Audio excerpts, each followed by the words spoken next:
Hello guys! Magagawa po kami ng palapel. Alam ko pong ito ay hindi masyadong sa ating mga Pilipino, pero dito po sa amin at sa iba't ibang bansa kilala po ito, lalo sa Saudi o dito sa amin sa Israel. Ayan, meron po kami dito ng mga green leaves. Ayan, ito ay petrosilya tsaka kusbara. Hindi ko alam saan tawag sa atin.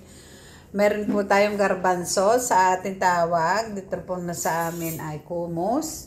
May tatlo po tayong piraso ng sibuyas. Ginayat ko na po yan. At 2 pong buo ng bawang. Ngayon, nagre-ready na po kami para po namin gawin kung paano po itong palapel natin gawain. So, samahan niyo po ako kung paano natin gawin ito. Okay? Naka-ready na din po yung kung paano namin gigilingin yung ating gagawin palapel. Keep watching! Ayan po, mag-start na po kami na gawa ng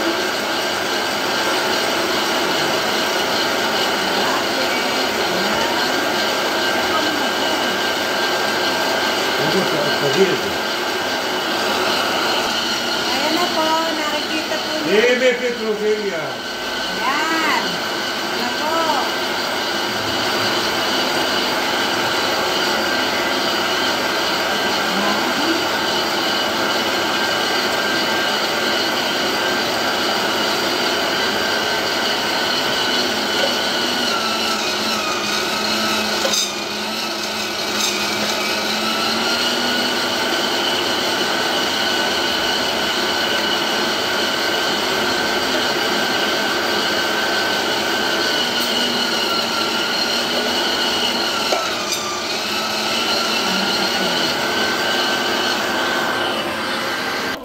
Oh, ayan na po ang finish. Okay. Ayan na po ang finish contract ng ating palapel. Ayan. Ito po ay atin na lang gagawin piprito. At ayan. Ayan po, oh. Ayan. Thank you very much po. Ito po ay kailangan na lang natin prito.